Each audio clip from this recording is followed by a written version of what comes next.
दोस्तों मैं आपको बताऊंगा सीमेंट का चूल्हा।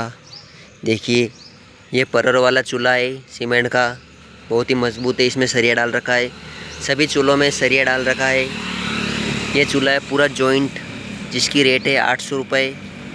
और ये सिंगल चूल्हा मिलेगा मात्र आपको 300 रुपये में। और एक परवर अलग है और चूल्हा अलग है, दोनों अलग अलग हो सकते हैं। चूल्हा जो जैसा चाहिए वैसा ले सकते हो, परवर भी जैसी चाहिए वैसी ले सकते हो। इसमें वज़न अलग अलग हो जाता है, चूल्हा अलग उठा लो, परवर अलग उठा लो। परवर की रेट है मात्र 400 रुपये और चूल्हे की रेट है 300 रुपये।